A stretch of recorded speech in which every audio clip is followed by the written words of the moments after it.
Good evening. Welcome everybody to Comprehensive Sexuality Education 102. This is, everybody make sure that you're on mute. This is the virtual follow-on to CSE 101, which we had last week. And thank you for joining us. We'll get started. So we have a very straightforward agenda today. Our keynote is Kelly, and I'll just open it and close it, and she'll have the entire time to do a deep dive on this issue. For those who don't know me, my name is Robin Steenman. I'm the chapter chair for Moms for Liberty in Williamson County. I'm a veteran. I was in the Air Force for 11 years, married for 12, and I'm a mother of 3. Give me 1 second to figure out who's not muted.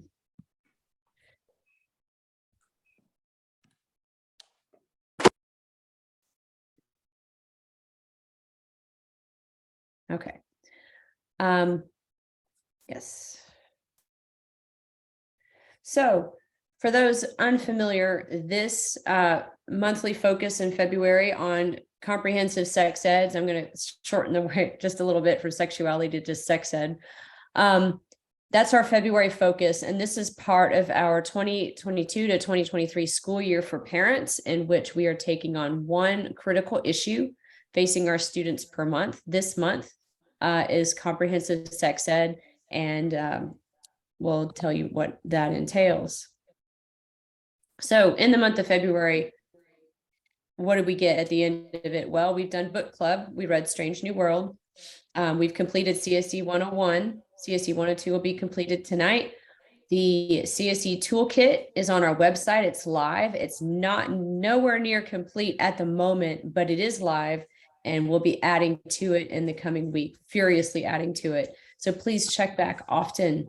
And we're going to be consulting with Kelly and Karen and any other experts in the field on what our toolkit for parents needs to have in it. So it should be one-stop shopping if you want to go do your own research, or at least figure out where to start your own research on this topic. So what is CSE? I can tell you it's nothing close to what we experienced in school in the 80s and 90s. So any notions that you have of your child's probably learning what you did, please dispel those right away. Comprehensive sexuality education in 2023 is the product of child sex research of Alfred Kinsey, which you have to understand is absolutely foundational to this topic. When you go to SIECUS and Planned Parenthood and the other websites, and you look at the wording and the phraseology that they use, that phraseology originated with Alfred Kinsey. Kinsey, by the way, favored bestiality, pedophilia, incest, polyamory, and sadomasochism, just to name a few. That's not conjecture, that's on the record. Curriculums are written and lobbied by Planned Parenthood, which is very well funded by our tax dollars, by the way. Curriculums written and lobbied by SIECUS, which is no longer the Sex Information and Education Council of the US. It's now Sex Ed for Social Change. They're just saying it out loud what their goal really is. And it was founded, or it's an offshoot of Planned Parenthood. So CSE believes that children are sexual from womb to tomb. That includes your newborn. That includes a 2-month-old, according to Alfred Kinsey, and should be taught as such. There are people that want CSE to start in preschool, and some states that actually do. It encompasses sex, gender identity, sexual orientation, eroticism, experimentalism, and they favor their ideology and their social change over medically complete information. So it also normalizes and defends the use of porn in the classroom, and they're not even hiding that part either. Here to tell us more about it, so we got the basics on CSE last week and our CSE 101, and then Karen England told us about what form CSE is taking in Tennessee, and now we have Kelly, who's based in California, so she's right there, closest to the issues, closest to where this curriculum is coming from. Everybody, please mute. And can tell us not only the dark origins of this stuff, but also the dark places that they're trying to go with it. So without further ado, please welcome Kelly Shinkowski. The speaker. Thank you all for having me. If everybody, I can just remind everyone to mute their audio during the presentation, and you do so by going to the three dots just above your name, and actually right at the bottom of your screen, there should be a little microphone and you can click on that and that says mute. So first, thank you so much for having me. Thank you Moms for Liberty and Robin for all of the work you guys are doing. I'm going to go ahead and work into screen share mode here and launch my slides. Here we go. All right. So as you are probably all well aware, there is graphic content that we will be sharing and discussing. This is not intended for young ears, as we believe that a lot of this content that we're addressing in the school system is not suitable for children. So one of the first things I want to say is, what in the world is happening? We're seeing all kinds of stories in the last several years where we're watching pornographic books being placed in schools. They have been there, but now we're really starting to pay attention to this. We're learning about leaked documents. We're learning about, as you can see here, Planned Parenthood. This is actually an older story to open reproductive health centers at 50 Los Angeles high schools. We're seeing the books in Florida. We're learning about Pennsylvania, and Loudoun County's been on the map, and every state is really what they're aiming at. So what can we do? I do want to start off, and I'll end this as well, just to kind of transition from Karen's presentation to my presentation today. One of the best things that we all can do is what you're already doing right now. You're listening, you're trying to take notes and learn everything you can about this so that you can inform yourself, and then you go and inform others. And once you are able to start that process, then you can start working to let your neighbors know, but also be in regular contact, as your chapter is doing, with your legislators, and to try and make a difference there and pay attention to what's going on and see what you can do at the local and the state level. So let's look a little bit into comprehensive sexuality education. One of the documents that, there's many documents, but one in particular that I want all of you to try and see if you can find on your own after this presentation is the International Planned Parenthood Framework for Comprehensive Sexuality Education. And what's really important in this framework is they are listed here on the side, these 7 essential components of, we'll call it for short, CSE. So 1 is gender, 2 is sexual and reproductive health and HIV, sexual rights and sexual citizenship, pleasure, violence, diversity, and relationships. One of the things that I really want everybody to pay attention to in this culture that we're living in is, how are these words being defined and redefined? Because many people believe that there is an evolving plan for language, where language is going to start really changing meanings and all of that.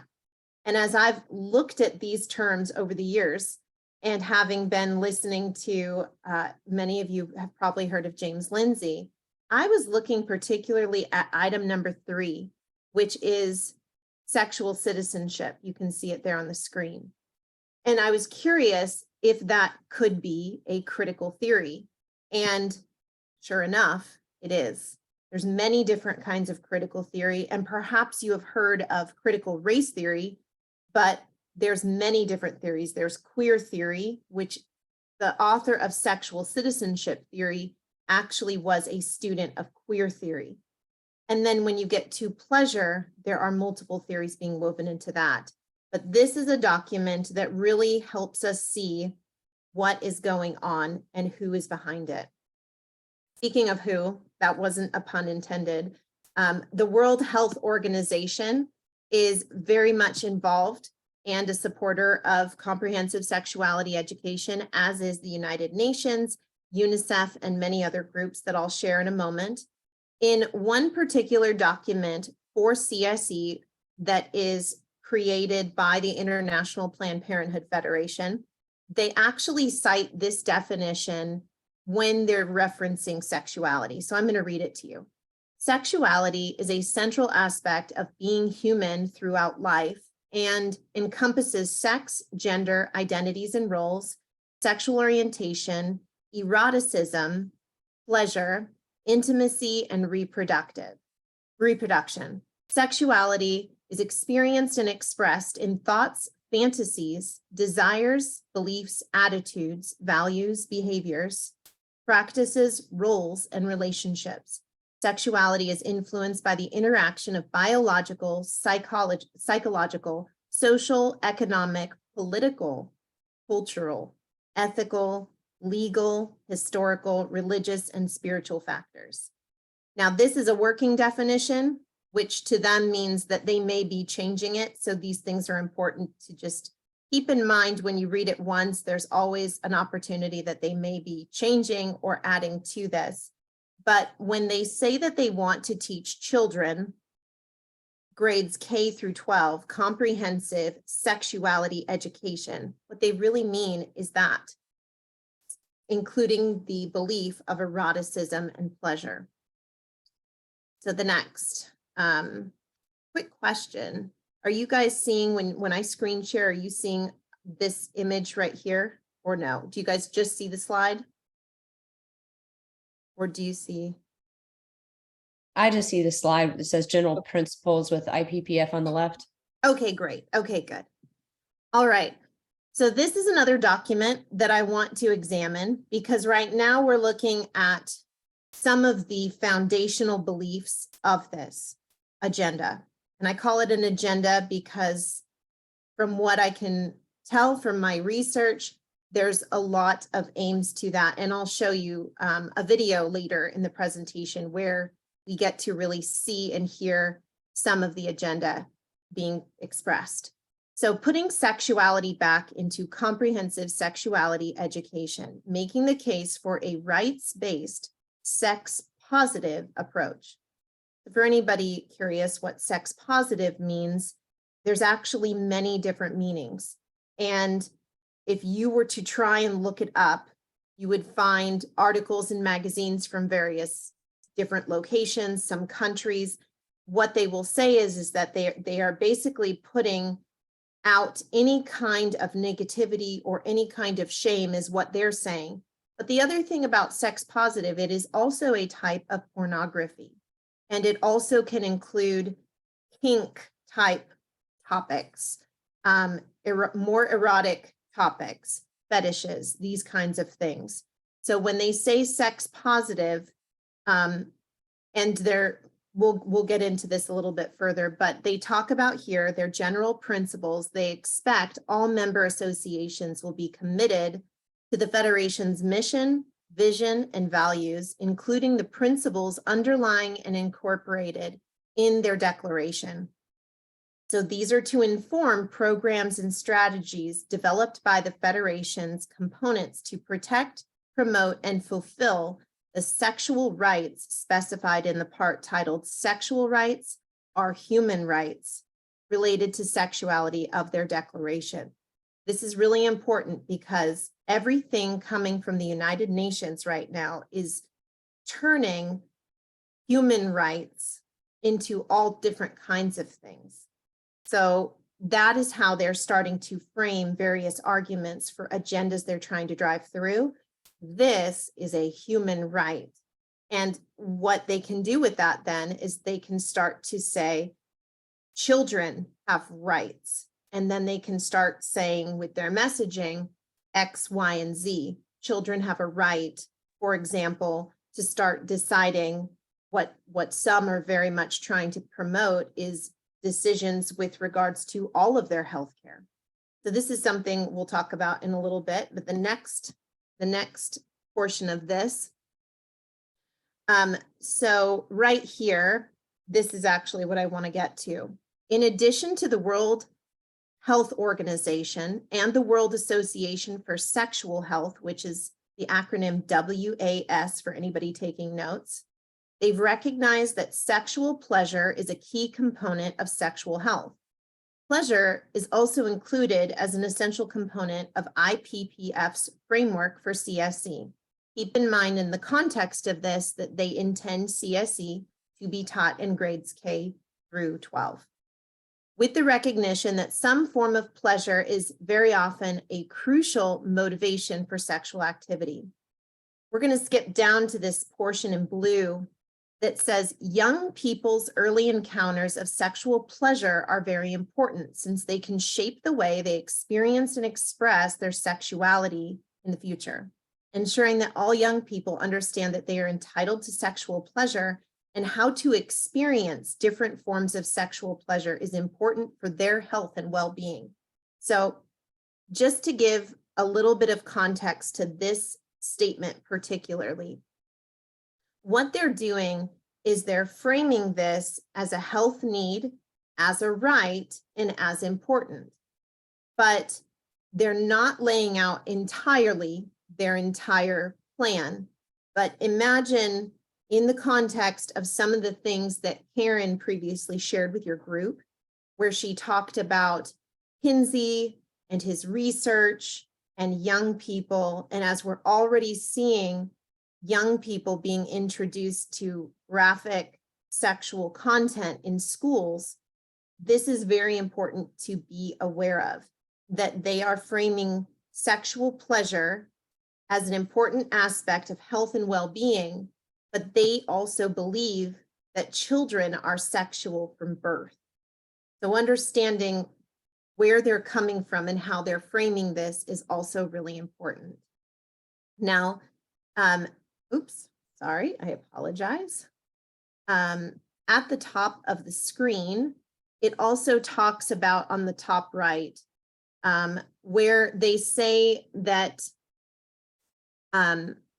one of the things they have done, incorporating a sex-positive approach and recognition of the importance of pleasure will not change this alone. However, when paired with an analysis of how social inequalities contribute to a sexual system, I'm right up here on the top right, that is geared towards the pleasure of people who enjoy power based on their gender, race, socioeconomic status, nationality, or other factors. CSE can contribute towards achieving social and sexual justice. What we're hearing here is deriving from various critical theories, and we're hearing elements of trickled down feminist ideologies. We're listening to a little bit of trickled down of some of the intersectionality, power and privilege, Marxian theories that are so prevalent in society right now. So this is really important to be aware of. These are the ideas that help form, create CSE. And this is quite a document right here, just to kind of give you an idea of who is supporting this. We have the United Nations, the World Health Organization, UNESCO. The Center for Disease Control is very much supportive of comprehensive sexuality education. UNESCO is an offshoot of the UN, particularly relating to education.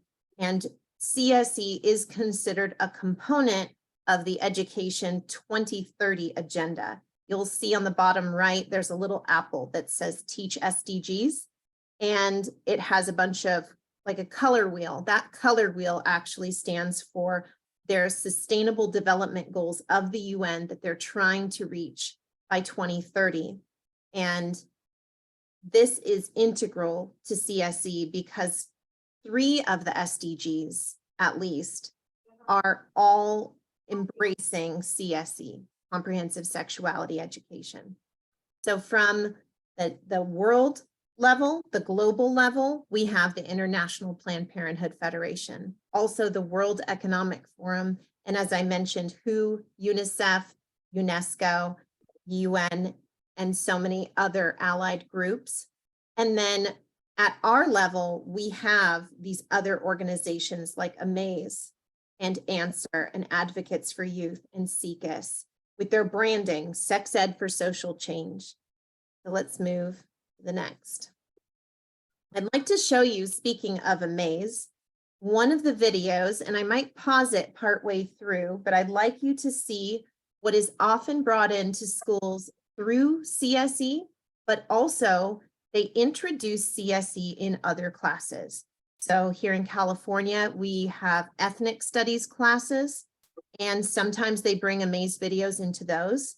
Sometimes underneath the banner of social emotional learning, you might find students being provided an Amaze video. And sometimes you'll see it in extracurricular materials that teachers introduce to the class. But let's watch this particular Amaze video.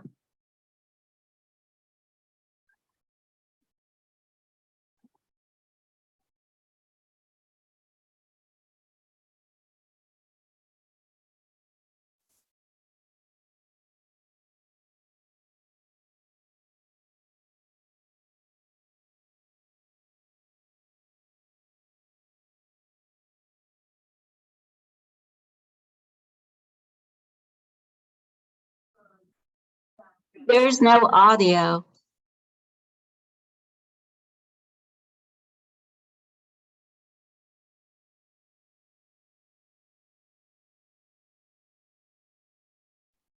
Okay, I apologize for that. I am not sure how to make that change. Hey, Kelly, I would just try it again. Somehow I noticed that you were on mute. Okay, I'm not sure how that happened, but just give it another try. okay, let's see here. Let me know if you don't hear anything. Let's see, is there settings perhaps? No, okay. Audio's full there.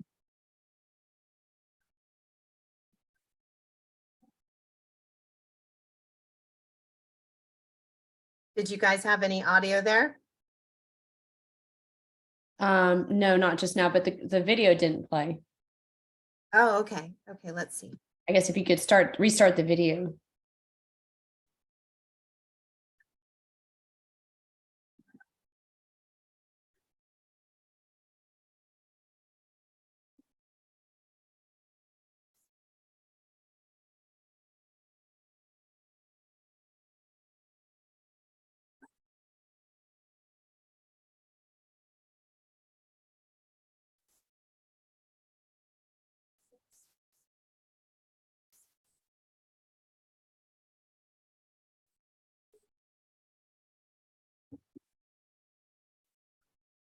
Or are you able to resume it?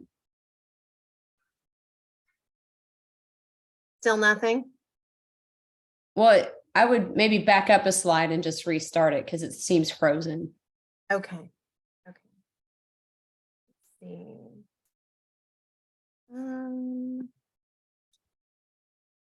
Let's try. How are you guys? Are you guys getting it now? Hit play and we'll find out. Okay.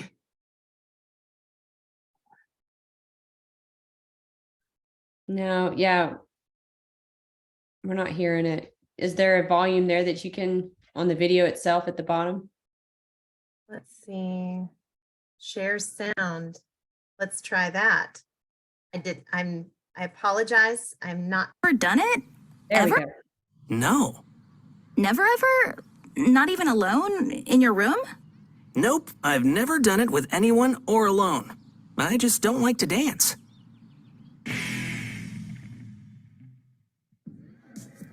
You may have heard the term virginity, but aren't exactly clear on what it means.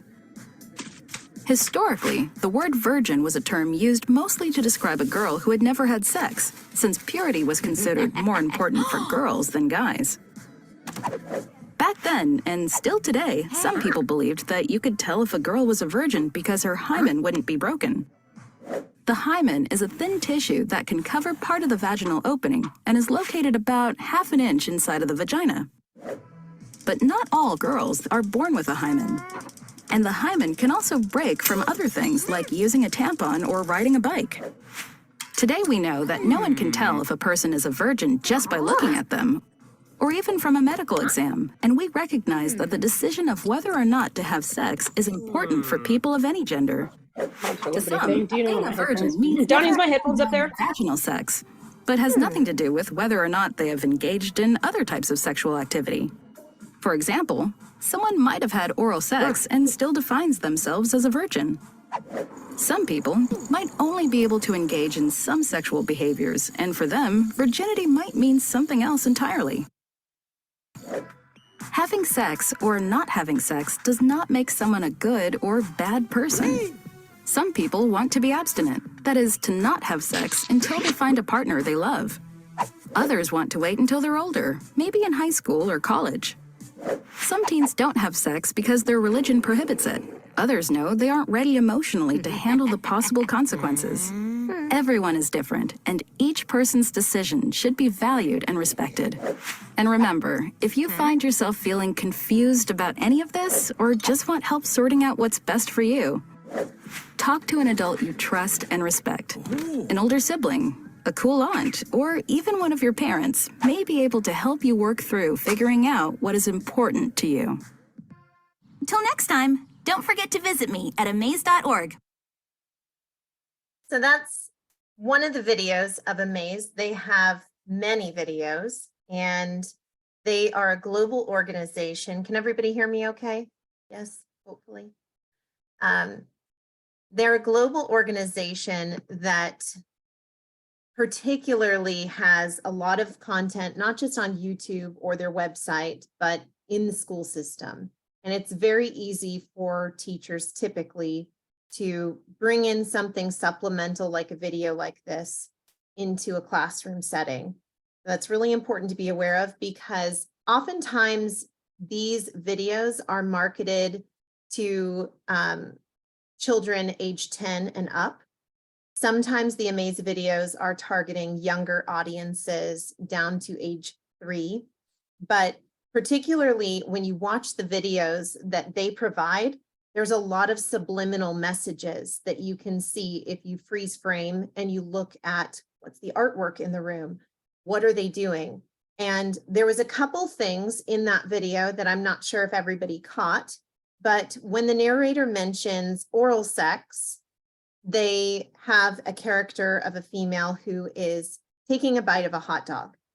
When they talked about a religious person who may not be choosing to have sex due to that, the character is portrayed in kind of an interesting type of character. And there's a lot of subliminal marketing messages that you get from these videos. And those are intentional. Those are intentional for children. And the messages that our kids get, oftentimes I tell parents this, what you feed your mind, your thoughts, your time, what you give your time, energy, and attention to often grows. That input can often equate to output. And many of us can probably think of songs that we've had stuck in our head, of commercials that we remember from when we were young, of situations and memories that we have from school or guest speakers, or those memories that just stand out to us. And a lot of times media like this, especially when it's shocking a child into being provided a message that maybe they have not even heard of or seen, it is intended to fill the mind and steer a direction for those kids. So that's really important to understand in the context of children. They do not possess the typical capacity to process a lot of this, and they're young, their brains are still developing.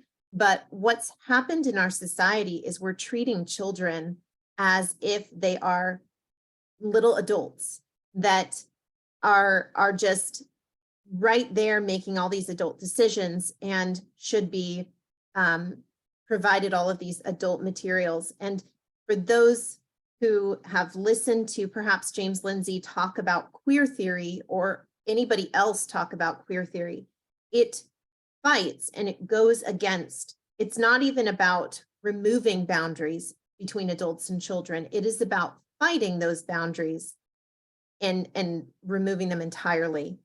So the next, Ever done it? Ever? No. go to the next slide. Speaking of, I know last time when Karen presented, you guys talked about SECUS a bit. SECUS actually is part of this collaborative effort called the Future of Sex Education, FOSA. And you can actually find many of our national resources on the UNESCO website. Many of these groups have global ties, so that's important to be aware of. But the Future of Sex Education is made up of these three groups: Advocates for Youth, which creates the curricula called Rights, Respect, Responsibility. They're so clever with their marketing. And you also have Answer, Sex Ed Honestly, it says, and SECUS, Sex Ed for Social Change. So there was research that was conducted, and we're gonna let them share from part of this presentation exactly what their findings were. Pay attention to exactly what they say. Let me make sure I've got my, hopefully, give me a thumbs up, Robin, if you hear the audio. I would say that the part of our research that is getting by far the most attention from the public at large is the finding that will not come as a surprise to folks here, but that is still garnering a huge amount of attention, which is that sex education is most important, it can be strongest when it starts in elementary school. And the literature on the sex abuse prevention efforts in early grades, as Lisa mentioned, shows strong evidence that young children can develop self-protective knowledge, skills, and intentions without increasing anxiety. Other than in this area, though, there are only limited examples of sexuality-related content in the K-5 curriculum. The data, however, strongly indicated that where they were implemented, such topics are developmentally appropriate and produce positive outcomes while providing a foundation for future learning. This review suggests that not only are younger children able to discuss sexuality-related issues, but that the early grades may in fact be the best time to introduce topics related to sexual orientation, gender identity and expression, gender equality, and social justice related to the LGBTQ+ community before heteronormative and cisnormative values and assumptions become more deeply ingrained and less mutable. This was a really, really important finding that we were not surprised by, but we're really happy to see that there's literature to support it. So the groups that we hear speaking, they are particularly those who have worked on the national sexuality education standards. And what they're saying is key. And it's very interesting. She said, we're not really surprised by this, but for my opinion and my stance in everything I'm seeing, in my analysis and opinion, I see people who are having an agenda and they have a conclusion and they're backing up that conclusion to support that agenda and advance it forward. And one of the things that was very key is that they were talking about how they want to introduce early grades that you see SOGI, that's SOGI, sexual orientation, gender identity, and then they added the GE, gender expression, gender equality, and social justice related to the LGBTQ+ community. And what was said was they want to reach them in the early grades, but here's the quote: before cis heteronormative values and assumptions become more deeply ingrained, key word here, and less mutable. Less mutable. That's what they're really working to do, because the concept of, for anybody who is not familiar with that word, cis heteronormative, it actually, there's a long word, cis heteronormativity. And what they're really talking about when they say that phrase is that they are seeking to erase the norm in all of society that men and women are the ones getting together in relationships predominantly.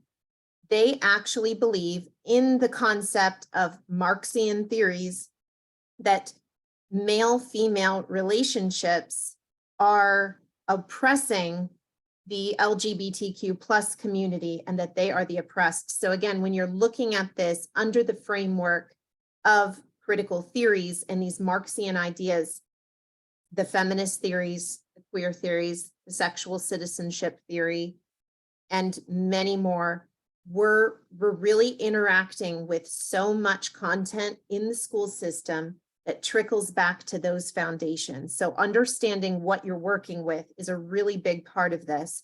And knowing that for these people, when they say sex ed for social change, they actually mean that they believe it is their form of social justice to then politicize these kids in schools because they believe that they're creating some form of justice or peace in our world.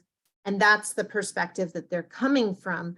But really, this is a concern for our kids because we send them to school not to be provided a new worldview or to be provided a worldview that goes against our family values.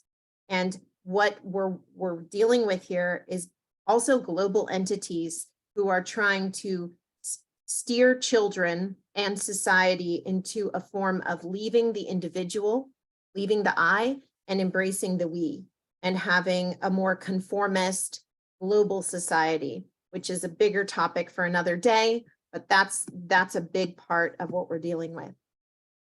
Some of the curricula out there that you may interact with: Advocates for Youth, Apex, Be Real, Be Ready, Positive Prevention Plus, Teen Talk, Planned Parenthood creates a lot of curricula.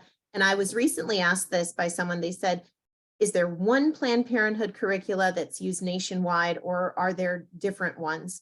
There are different curricula for Planned Parenthood. So just keep that in mind, depending on your region and where you're living.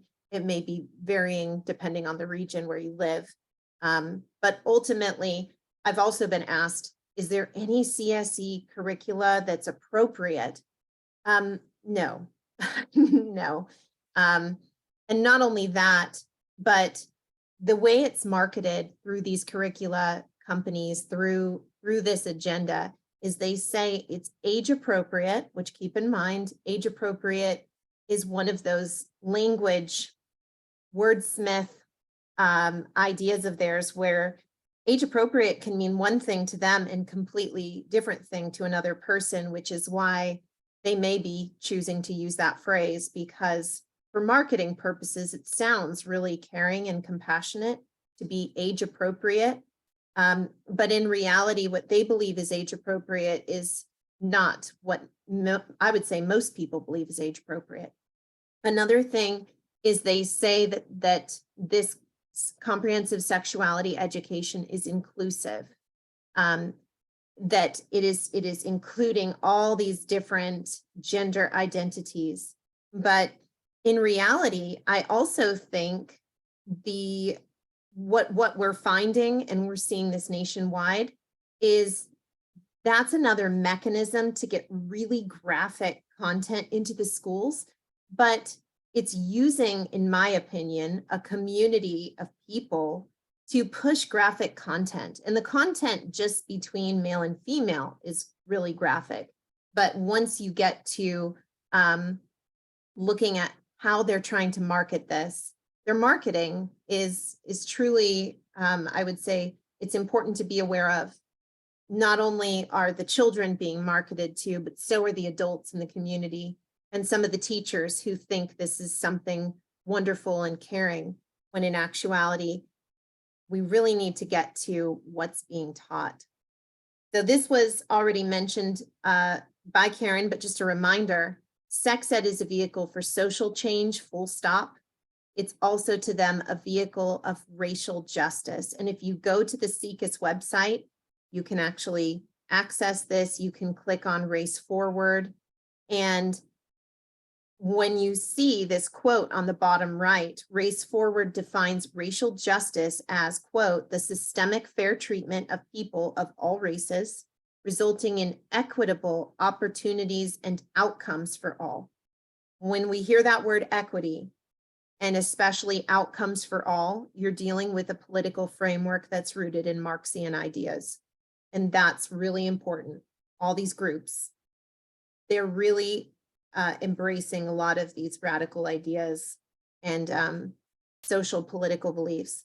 Also here, I want to point out under the vision on the left side of the screen, says SIECUS envisions an equitable nation where all people receive sex education, are affirmed in their identities, and have power to make decisions about their own health, pleasure, and wholeness. And I'll talk about wholeness a little bit later, but this vision that they have, keep that in mind. All people, all ages, have access to make decisions, have power about their own health, their own pleasure, and their own wholeness. So keep that in mind when I bring up another topic later in the presentation. Speaking of SIECUS, I'm going to try and take you through a little bit of this thread of mine that I did. So SIECUS, just to review, the Sexuality Information and Education Council of the United States, who's now marketing brand, their big narrative right now is Sex Ed for Social Change, began in 1964 with Dr. Mary Calderon, a medical director at Planned Parenthood. They are working to push CSE nationwide for grades K through 12. This right here was an interesting find. According to this particular linked article, Playboy and or Hugh Hefner appears to have supported SIECUS financially. So the question being, were they connected to the porn or sex toy industry? And if they were, are they still? Is there any correlation here? This is also important to note. SIECUS is currently a recommended resource by the California Department of Education under the California Healthy Youth Act and the California Health Framework. The future of sex ed, which I mentioned and showed a video from earlier, is also a resource in these slides. SIECUS, pardon, it's water, held a webinar series on topics pertaining to CSE. At least one such webinar was intended for parents, students, educators, and school administrators. So this is what I'd like to explore here. The webinar series was sponsored by B-Vibe, which is a sex toy company wanting to advance CSE. And you can see the image there on the screen. Just taking a sip of water. And underneath their YouTube channel, you can see how it is sponsored by B-Vibe as well. This is a little image here of some of B-Vibe's website and some of the things that they sell for both vaginal and anal sex. A September 14th, 2020 press release on an erotic retail website discusses B-Vibe sponsoring the SIECUS webinar series. They expressed thrill to partner with SIECUS on topics a part of, quote, B-Vibe's mission to make sex-positive education available to everyone. And you can access this through Twitter, and I'll just share from the head of SIECUS this video. And this is a series of virtual armchair discussions that is sponsored by B-Vibe that explore sex education as a vehicle for social change with leading experts in the field. B-Vibe's core mission is to empower exploration through education, and by offering a constant array of accessible content, carefully written guides, and real-world information, the brand promotes inclusivity and informed play. So SIECUS Online seeks to explore the latest sex ed topics with the folks who know the most about them. And we are so excited to be able to partner with B-Vibe, whose mission aligns so closely with ours. And I want to also just reiterate that the proceeds from SIECUS. So there we have it. That's one of their many videos that they provide, and it's sponsored by B-Vibe. So as I mentioned earlier, they talk about sex positivity. And here are a couple links to articles if you chose to look at that later. just with regards to what is actually the idea of sex positivity. And the articles describe it in a variety of ways. This particular article talks about sex positivity operating around the topics of human sexuality, health, and pleasure with respect and without shame or stigma. This includes gender identity, orientation, sex education, nudity, relationship styles, body positivity, safer sex, reproductive equity, and much more. So that is there. And then just coming down a little bit here, one of the CECAS webinars, the host shared about advancing CSE and said that they were joined by some amazing experts in the field. And one of their experts has spoken several times at the Adult Video News Conference in Las Vegas. And there's some more on that. One of the things that is also a finding is that one of the CECAS webinars discussed sexual citizenship, which I mentioned sexual citizenship theory earlier. CECAS and sexual citizenship are one of the resources from this link on Stanford University. And I will say several of the links here for Stanford University is actually some of the things that we dealt with in California that we challenged, some of the resources and ideas. Not all, but some. And this is all the same motto and mind of what CSE is trying to promote to young people. So CECAS has a new activism launch. It's not as new anymore, but it's called Educate Us, CECAS in Action. So through their Educate Us action effort, they are working to bring K through 12 education CSE nationwide. And then there's also a org called the Sex Ed Collaborative and FOSA and Planned Parenthood. And we're seeing a lot of these allied groups that are working together. So go back to the slideshow. This is a lot of information to take in. So keep in mind, you'll be able to watch this again. And Karen and I will be more than happy with follow-up questions.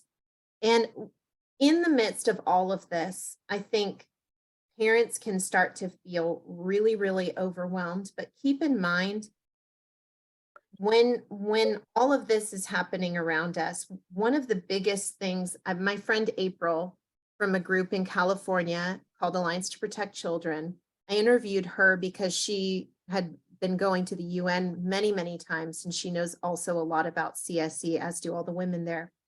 And she said to me, Kelly, the F word at the UN is family. They don't want family. They're very strongly, firmly against it. And there's many ways that issues in a variety of countries could be helped by support and strength of the family. So one of the things when we hear about all these things happening in society and culture and in our world, we just keep that perspective in mind, that one of the best things that we can do as parents, as grandparents, as the community, is to support the strengthening of families and to be there, have dinner around the table, talk about these things, and be that supporting, caring influence in your child's life. All right, so a little bit of where this goes. We have some examples out of California that I wanted to let you know of, because I have a saying that I've had on my mind. A lot of people think, oh, California, we need to get rid of them. They're all crazy there. We hear about all these things about California, and it is pretty something here. It's quite interesting and challenging at times. But I will say there's not a lot of people that know in depth what's going on. I mean, I just had somebody not that long ago ask me if sex ed had even changed yet in California. There's just a lot of people that don't yet know, but it's important to be aware of how the other side is operating. They're working incrementally to bring this in phases, and they're operating on a long game.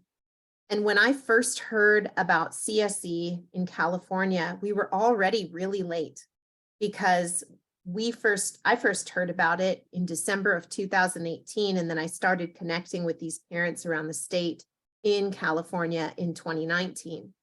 But back then, I started thinking, okay, where is this coming from? And I started hearing the UN, so I started looking into that. And I knew that CSE was new to our country as far as a mandate then, but it had been in other countries. So I started looking at Toronto, Canada, and I was curious, what is CSE there? Because if it's happening there, it's just a matter of time before they try and bring that here. And then now California is kind of that for the rest of the nation. Be aware of what's happening in California, because here's my saying, what happens in California doesn't stay in California. We're just not Vegas. What happens here, unfortunately, influences the nation, not the best way. So what's happening here? Well, I had this given to me by a parent whose child was in a CSE presentation. They said the parent told me that their child was offered a $5 Starbucks gift card, as were all the students, if they made an appointment to go see the guest speakers from Planned Parenthood for an appointment. That's that gift card, a gift for you. Bring this card in. And we also have down in Pasadena, California, a school district was working towards getting a memorandum of understanding to have a student, high school student intern at Planned Parenthood for part of the school year. So we have that going on as well. Part of a middle school, so we're talking 7th grade curriculum, was quoted to say that those who adhere to strict gender norms are more likely to engage in risky sexual behavior, including unsafe sex. The second part is important to pay attention to. Healthier, less restrictive gender norms can create healthier sexual interactions. So that means that 7th graders are being taught in the class how to believe, that what their worldview is being shaped, but also about creating healthier sexual interactions. So sex education years ago really came in through science, reproduction, talking about biology and reproduction. But then it became talking about safety, prevention, and those kinds of things. But now we are into an entirely different phase where we have comprehensive sexuality, that pleasure and eroticism component, education, where yes, the teachers and guest speakers may and have often talked about sex toys. They are talking about technique. It is more in the literature and all of the other things that we're seeing, very much a technique and how to class. And that goes hand in hand with the belief of pleasure. The other thing that I want to share with you right here is from IPPF all the way down to local levels, they are working to hire youth peer educators to train other teens.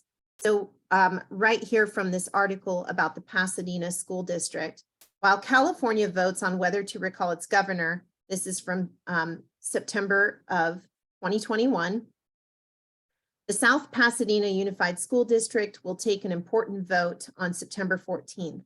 The board will vote on whether to adopt that memorandum of understanding. And basically over here, the agreement intends to provide internship placement for district student interns at Planned Parenthood. And it would be an unpaid Planned Parenthood internship under their advocacy and communications department. So not only are they coming into the schools and oftentimes being paid exorbitant amounts of money to present this very graphic content, where parents need to know about it in order to opt out. But then in addition, we're seeing this is the direction things are moving. So it's always good to keep an understanding of what's already here and what's on the way. And unfortunately, we're an example of what you don't want to become. Quite a while back, I exposed this and they took it off their website. They still have the Kinsey scale on their website, but under the Planned Parenthood glossary, it said Alfred Kinsey, influential American sex researcher of the 20th century. His research was unique and groundbreaking. That's how they describe it. In extensive interviews, he and his team of researchers took thousands of case histories to learn about people's sexual identities and experiences. Although his sample did not precisely reflect the full range of diversity of the American people, he and his team, listen to this, provided us with important data from which we've learned a great deal. You can actually go on a website called Wayback Machine, and you can type in this and you can see this image archived there. Sometimes when you expose things, even of these organizations, they take it off. But that important research that they wrote about, as Karen already shared, is right here, where we see table 34 and all of these timed orgasms of boys under age 12. It's disgusting. When I started looking into Canada and some of the material up in Toronto, there's actually a Planned Parenthood Toronto, which was working in accordance with another group, and there was a sexual health activity book. And as you can see, a very childlike connect the dots, and what you get when you connect the dots is different sexual organs. They also had, which I'm not showing with you right now, but there was other topics like anal play that get very incredibly graphic. This is something common that we see in the schools. Not all of these things are brought in through CSE here in California. Sometimes a teacher might get something from their teachers union, or perhaps it's brought in through a GSA club, or sometimes through social emotional learning or other topics. But when the speaker shared earlier on that video about all the ways that they're reaching younger elementary grades with the same ideas presented in CSE, this is how they do it. If they can't bring something in through a mandate, which you'll notice, that's another thing my friend April said. She said, if you look at CSE around the globe, it always has to come in with cash and a mandate. They're basically forcing it on people because people are not out in the streets demanding that this be taught to their kids. We're not seeing a huge uprising of the populace of America taking to the streets and demanding CSE. It's actually a very small percentage of people that want this. And we see all these big organization names, but sometimes you have an organization and then they have a second organization, and some of the same people work at all these different organizations. So it looks like there's a lot of support, but I believe we would be seeing a lot more push for this if they were really making a headway, and people it wouldn't have to be coming in by a mandate. People would be begging for it, and they're just not. So this is just an example out of California. When CSE passed and became a mandated law, they updated our health framework. This particular book was removed from the final draft of the health framework. But as you can see, SEX, the All You Need to Know Sexuality Guide to get you through your teens and 20s. And that book was so graphic, it made me cry. It was very disturbing. It said, what is it? It referenced all the slang terms of various sexual acts, including blood play and fisting. And then it went into detail on how to do it. And there was a little tiny segment under each subject of the potential risks. It was very minimized. And that's why I say CSE, they'll say it's medically accurate, but I always tell people when I'm talking with them, it is medically incomplete. If you think about going in for a surgery, let's say you have to have knee surgery and you meet your surgeon, they're going to talk with you about the different surgery options. They're going to talk to you about the medications. They're going to find out if you're allergic to latex. They're going to talk with you about your recovery afterwards. And you're going to have a full disclosure and full information, because you should be fully informed so that you can make the best decisions for yourself. But in reality, with CSE, under the guise and banner of being sex positive, the consequences are minimized. They don't really talk to kids about regret. They don't talk about heartache. They don't talk about in depth all of the potential consequences. It's not in detail. And so I say it's medically incomplete. But this book was removed, giving me at the time, and other parents in some cases, a false reassurance that these books would not be placed in front of kids in the state of California. That was false. I just simply didn't understand. And since then, I've met and interviewed a young woman whose entire health class was based on that graphic book. So just keep that in mind. You know, there's going to be people you interact with at schools who I have, who do not know as much as you may know. And I've had that situation. And then there's others you're interacting with who, at least has been the case in California, where we don't always have full disclosure of information. And now here in California, we have these parental secrecy policies, which have been discovered, where they're hiding things from the parents intentionally. Other things coming in from all around every focus. I saw this and I had to go and find it myself in the store. While this isn't in a school, it's important for parents to be aware of. Our kids are being bombarded with these messages. So I had seen a mom share about this on social media, and I decided I'm going to go find that magazine myself. And as you can see on the top right side of this magazine, which was very much a magazine geared towards children, it was an anniversary spotlight of Pokemon, and it gets into detail with this little advertisement about Poke-Sex. And so just keep in mind, as parents, we're always trying to be aware of what our children are consuming, because these messages are after our kids, and it's important to know. This was one of the books that has been a recommended title from California, but we're now seeing it in many, many other states. It's called Beyond Magenta, and it is a book that describes oral sex by a 6-year-old. And you can see the text on the bottom, and it's very graphic. And yet the other side is framing us as book banners. I'm just going to make a comment about book banning for a moment.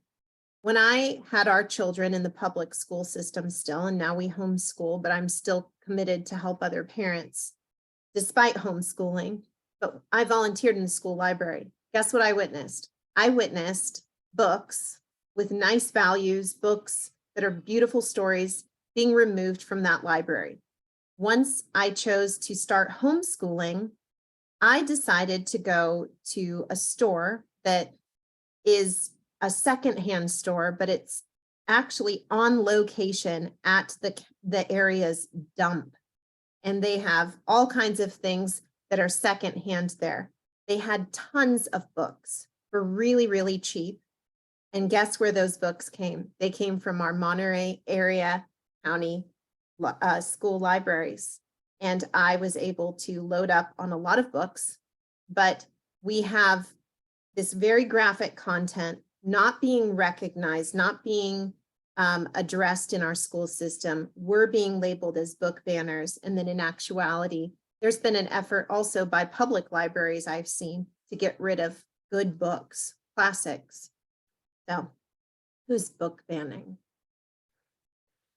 Sometimes books can make their way into your classrooms by teachers' unions, by activist organizations providing books to people. This image actually came from a teachers' union that held a book party, and they gave all of these books out wrapped up to the area teachers. And you'll see Beyond Magenta, which I just mentioned, was part of that book title list. Here in California, we have a survey that kids have to participate in, usually called the Healthy Kids Survey. These are things that I'm sharing with you from our state, because if they're not already operating in your state, they want to be operating in your state. So they ask kids questions about how much sleep they get. How did they answer the survey honestly? They're asking, look at number 119. Is your father, mother, or guardian currently in the military? Army, Navy, Marines, Air Force, National Guard, or reserves? Why do they need to ask that? Which of the following best describes you? Straight, not gay, gay or lesbian, bisexual, I am not sure yet, something else, or decline to respond. And the next question, some people describe themselves as transgender when their sex at birth does not match the way they think or feel about their gender. Are you transgender? No, I am not transgender. Or B, yes, I am transgender. C, I am not sure if I am transgender. Or D, decline to respond. One of the things that I really see happening throughout lots of states is not just a massive amount of data collection on our children and surveys collecting data, but I'm also seeing an increase in teachers who are creating their own surveys separate from the requirements. And unless a child has the wherewithal and knowledge to know to not agree to it, they're just willingly taking surveys on a number of topics. So something I always tell families, opt out of surveys, and if your children are in school, equip them with the skill set to say no. I know you guys have already covered this, but this is an important thing with relation to the topic I'm about to share. Social emotional learning, a plan so personally invasive that schools can gain access to every aspect of a child's life and development, acting as a virtual parent, even without parental consent. And speaking of consent, when we're looking at comprehensive sexuality education, what used to be the norm was talking to kids and giving them the skills in how to have healthy boundaries, how to say no. If you think about it, children spend most of their young and growing up years learning how to eat appropriately, how to be quiet in the library, how to listen, how to work well with others, how to be obedient. And in schools, they're often taught by teachers when to participate, how to behave on the playground, how to work well with others, and how to listen when the teacher is speaking, and so on and so forth. They are taught how to be obedient. But it's very important for kids to know and be taught by their parents that there is a time and a place when you need to say no, and you need to say no firmly. And a lot of that not only is with regards to sexual relationship type situations, but other things that we're talking about that happen in the school. It is important that our kids are equipped with that skill in how to say no. I won't get into all the details, but I had a situation when I was growing up, and it was because of the words of my mom in my mind that I went back and I handled the situation the way she had taught me to, and I stood up for myself. Whereas if I had only been taught to give permission to allow, then I may not have done that. And I think with CSE, the big thing that they've changed is consent. Now, how does consent get taught in the classroom? This is sometimes shown through videos. You can actually go on YouTube and type in Planned Parenthood consent, and you can watch a video from their YouTube channel that's actually been shown in schools here and elsewhere. But in role-playing activities, they may actually bring a boy and a boy, a girl and a girl, a boy and a girl, or maybe a few students to the front of the class, and they'll give them a role-playing exercise. And the role play is much like an erotic foreplay type exercise where they talk about different sexual behaviors and they practice asking the other student for permission. Is it okay? I'm feeling very fill in the blank. Can I do this to you? And can I do that to you? And the reason why this is also a concern is you have children, minors, teens, who do not have that legal ability to consent to sex acts, being trained and taught how to consent, which means to give permission. And we're already starting to flood society with that idea. Meanwhile, we also have an agenda for kids to be consenting to their own healthcare separate from their parents, which is a big, big shift. And right here, before we conclude, I want to let you know that there is this model, and it's pronounced whisk, very much like a kitchen whisk, and the W is whole, the S is school, and the C is community, and then child. And what it stands for is whole school, whole community, whole child. Now, earlier, I read part of that vision from SIECUS, where they talk about whole. This is an entire ideology that our society is embracing as a whole, and it is a holistic model, which very much ties into Marxist thought process of all parts according to the whole. So when we hear whole school, whole community, whole child, this is very much a collectivist groupthink mentality, but who gets to decide what the right mentality and the right way is? It's not us, it's somebody at the top. And right now you can actually go and you can see there's whole of government, there's whole system, there's whole health, there's whole institution, and it goes on and on and on. But this is directly related to CSE because we have to remember the other side is working the long game, and this is part of their long game, and there's only the start of this right now. So as you can see on the left, I created this triangle for parents. I was finding when I was first researching social emotional learning, that's what got me started back in 2016. I was finding that a lot of parents weren't really seeing the serious concerns with that. That's something you guys have already covered, but imagine that's one point of the triangle right here at the top. And then at another point of the triangle at the bottom right, you have comprehensive sexuality education.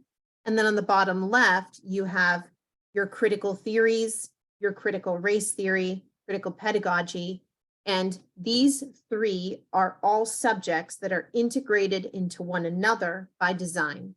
So for example, in Massachusetts, social emotional learning is already working with Planned Parenthood so that they're infused into one another. Social emotional learning also has, and we see this a lot here in California, in my county, we have transformative social emotional learning, which is incorporating a lot of these critical theories. So you can see how these things are being woven into one another. And then the ideology of those, I describe it this way. Imagine that triangle of those three integrated topics, so you don't really get one without the other two being slightly infused into the other. That's your foundation. Imagine a house, your slab, your concrete slab. And those three are there, and then they infuse into all the subjects of school. And then your house is this Center for Disease Control and ASCD, another organization I'll mention in a bit. Their plan for the whole school, whole community, whole child is the house. It's where all social services are. They are stating themselves that they're educationalizing the welfare state. And this is our triangle of SEL, CSE, and critical theories. That's our foundation. The house is the CDC's whole school, whole community, whole child. And then who are the parents? The government. The plan is to get every school to become a community school. And they use this phrase interchangeably with healthy school. And then after that, they plan to start to work the legislative angle and start to erode parental rights, parental notification, and consent. So for example, the other thing I want to say, ASCD, I said ASCD. That is the acronym that they go by, but their full name, which they used to go by the full name, is the Association for Supervision and Curriculum Development, ASCD. They joined with the CDC to combine education and health for equity, education equity and health equity. And you can find the entire model on the CDC's website. with an entire virtual healthy school that you can enter into. They want full health clinics. They want telehealth. They want to work with local universities, activist organizations in the communities. And they're already starting to slowly implement this in every state across our country. But right now here in California, again, unfortunately, we're one of the leaders in this right now. And we're already seeing legislation now that the plan's already been in place. They're already starting to work to legislate for 12-year-olds, 6th graders, to be able, if this bill passes, consent with their school psychologist, who does not have to be licensed, just a credentialed school psychologist, to mental health treatment separate from the parent's knowledge. But then the bill goes a step further and the child could be placed in residential housing facility. So imagine you send your child, 6th grader, little 12-year-old, to school, and now you don't know it, you the parent, but now your child can access, already in California, sexual and reproductive health care. And then they'd be able to access mental health treatment, which is required to be the gender affirmative only model. And then if for any reason there's additional concern of the child's, safety or welfare, then they place the child in a facility and that child doesn't come home. The WISC model will completely transform this country.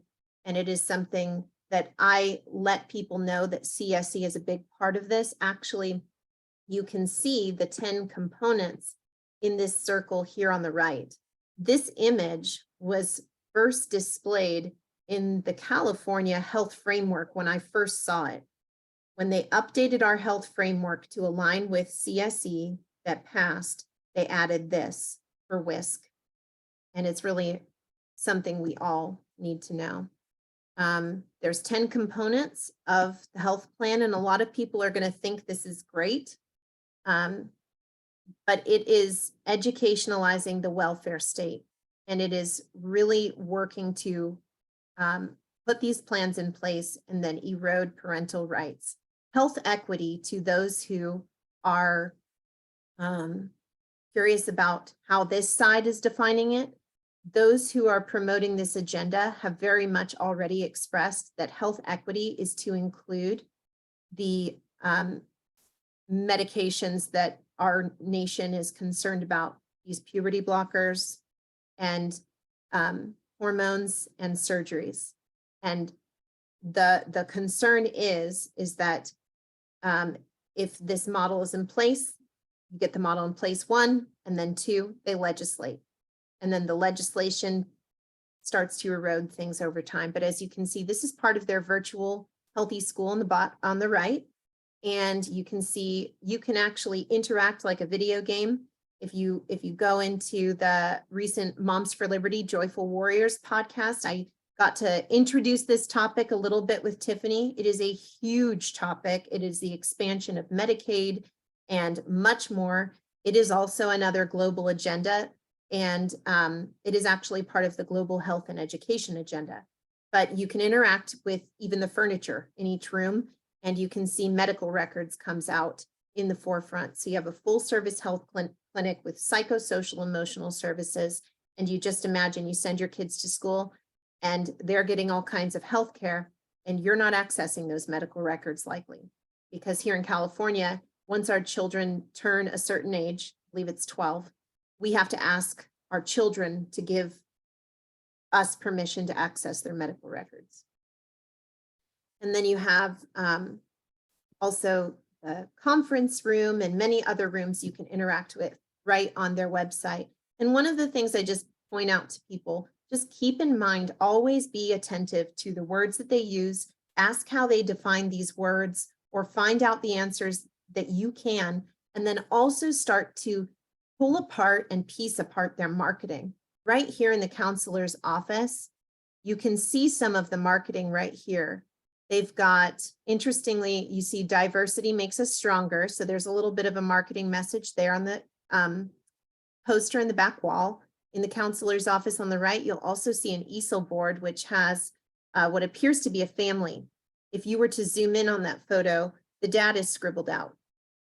If you look on the wall here, there's a giant monster with teeth, and it's green, and it's eating a man or a boy. And just be attentive, because they put a lot of effort into this, and everything that I've witnessed, whether it's a maze or some of these programs, look for the subtleties of marketing, because that's really important to be aware of, so that you can kind of piece apart and pick apart what they're saying without saying it. All right, speaking of how CSE then gets into this WISC model, I'm going to show you this video out of Denver, Colorado. Hello there. I'm here to talk about confidentiality with you. Did you know your sexual health visits at Denver Health are confidential, even if you're under 18? It is Colorado state law that young people of any age can access sexual health services like birth control and STI testing without parents, guardians, or anyone else knowing. If you go to a Denver Health school-based health center for sexual health services, we won't tell your parents, teachers, friends, or anyone else. This is your business, and you may decide to tell them, but we won't. There is one important exception to this. If during your visit, you tell the clinic staff that you are being hurt or have been hurt by someone, you are hurting yourself or thinking about hurting yourself, or if you are thinking about hurting someone else, that cannot be kept private or confidential. We have to keep you safe, and so we may need to talk with others about this so we can all work together to support you. The clinic staff you meet with should explain all of this to you at the start of your visit. There you can ask more questions. You can always ask and make sure what you say is confidential too. This is your right by law so that you can access the healthcare you need and make your own decisions that are best for you. And we won't tell your parents. All right. Next, Hello there. I'm here to talk about Sorry. confidentiality with you. my apologies. Let's see. I'm going to actually skip this one and go to the next. They have a few videos. This one is a little bit more subtle, but one of the big promotions right now from the World Health Organization and their allies and the United Nations is to make every school a health promoting school that is equitable, safe, inclusive, and healthy. Keep in mind, it was from the California Healthy Youth Act that we got CSE, and it is to promote health in the schools that we get the WISC model. So I'm going to show you this video from the World Health Organization.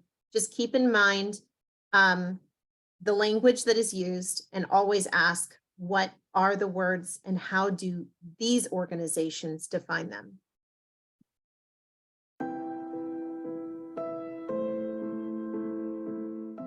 We spend around 15,000 hours inside the school gates completing our primary and secondary education. Schools are second homes. They are where we grow up, learn, make friends, hope for the future, and try to fulfill our potential. Governments and schools should have policies and resources focusing on ensuring all students fulfill their right to quality education, health, and well-being. This means schools must be founded on principles of democracy, equity, and promote values and practices which prioritize health and well-being. School leaders should involve their students in decision-making. And teachers, parents, and community leaders should work together to promote the health and well-being of all students. Teachers should teach students life skills to help them make healthy choices, not only care about their grades. Schools must foster an atmosphere of friendship, understanding, tolerance, and empathy, where nobody gets ridiculed, excluded, threatened, or hurt because of differences in gender, ethnicity, family status, or exam scores. School environments must be safe and healthy, free from tobacco products, drugs, alcohol, and unhealthy food. They should have facilities for physical exercise, play, water, and sanitation. Students should have access to quality health services, including regular health checkups, psychological support, and mental health services. In summary, all schools should be health-promoting schools, When students are healthy, they learn better and have brighter futures. This vision is set out in the Global Standards on Health Promoting Schools, which call for a change from scattered, isolated interventions to a whole school and whole education system approach to promoting health and well-being. From principals and teachers to parents or government officials, we must all do more to ensure every school becomes a health promoting school.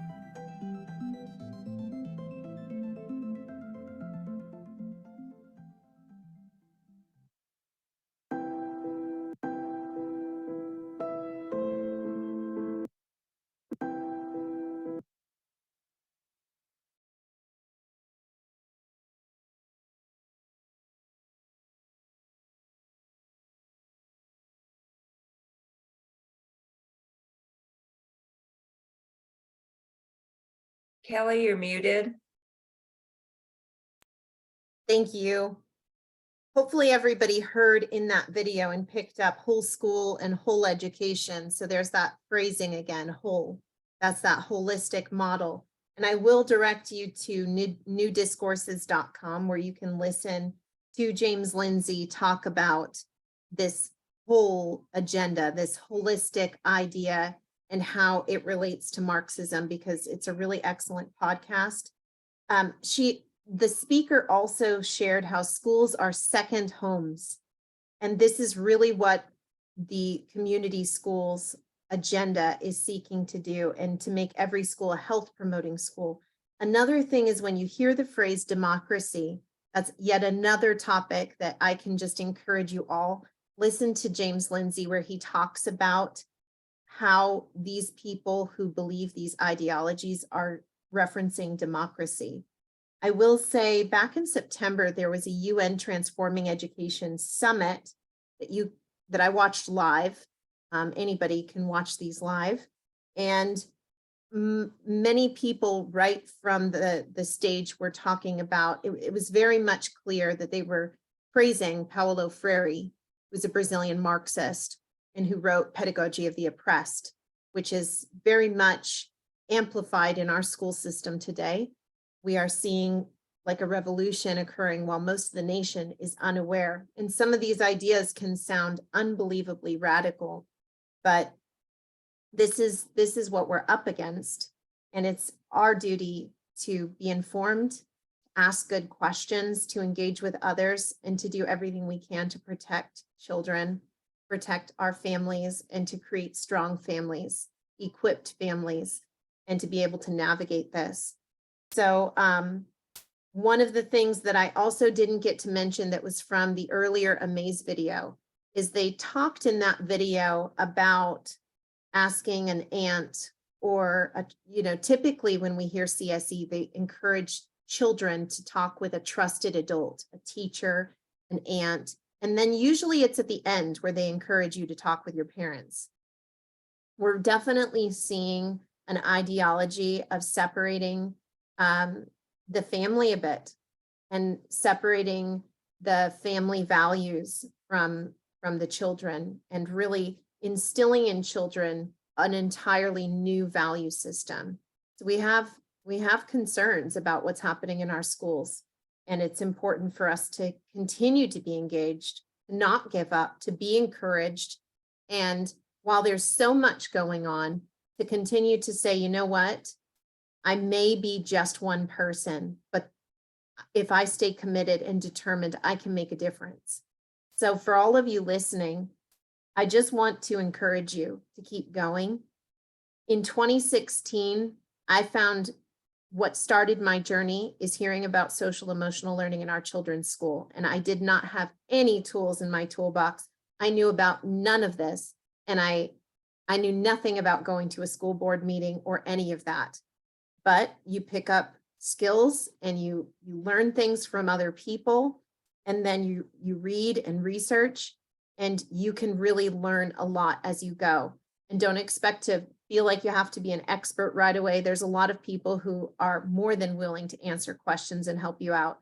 But just be encouraged. We need every one of you, and you have an important role to play.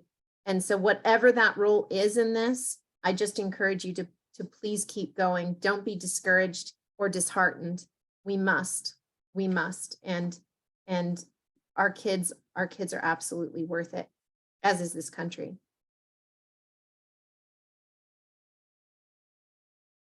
Awesome. Thank you so much, Kelly. That was an incredible presentation. And we appreciate your time. Time is our most valuable commodity. It was once said to me by somebody who would know a bit about it. He was a prisoner of war in Vietnam for 6 years. And he said that time is the only thing that separates us from death. So the most valuable gift, or the most important gift you can give another, is your time. So I've always remembered that and thought of him when deciding where to put my time. So everybody on this slide, if you want to follow Kelly on social media, it's worth a follow. If you saw the thread reader that she went through in her presentation, that all of that stuff is on her Twitter. It is just a gold mine of information. It's overwhelming. Her Twitter feed is like drinking from a fire hose. But definitely worth following. And then even as the information trickles in, then you're just going to get smarter by catching it even every now and then. So what can we do to help? Again, our comprehensive sex ed toolkit is live. It's incomplete, but it's live. We're going to consult with Kelly and Karen on the things that we need to have in that kit for parents to want to get smart on this topic. But it's easy to find. You just go to our resource library, hit research at the top, and you hover over that resource library, and this will come up. And all of these toolkits are live now, except for library books, which will go live next month. And then, of course, there's our social media. If you'd like to follow us and stay up to date on these issues, I will let you know that at least on Facebook, I and any admin on that page is shadow banned. So the best way to get information from us is to go to our website and join the email list. And then you don't have to go through Mark Zuckerberg or anyone else to get your information. Also, if you feel so inclined to donate to the organization, please do so. You can do it through the website. You can do it with that QR code right there. But we have 3 more 101 events to put on this year, and we definitely need your help to make it happen. And with that, we are concluding CSE 102. We'll give a few minutes for questions. You can unmute or just put it in chat. We'll look at both.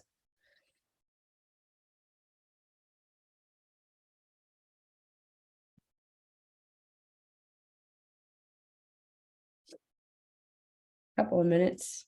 Anyone?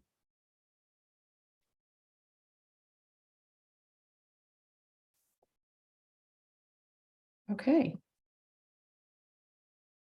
Well, Kelly, that basically means you did an outstanding job. So there's Kelly's email in the chat. If you have The any fire questions. hose. Yep. Yeah. Everybody's just trying to process. So Yeah. there's her email. Also, with our website, it's just easy, info@momsforlibertywc.org. If you can't remember Kelly's email, will always get you where you need to go. And as usual, our mission is to inform and equip parents, because there's no better advocate for your children than you. And you've got to get smart on these issues and get smarter than the people pushing these ideologies. So thank you, everyone. Have a great evening. Good night. Thank you.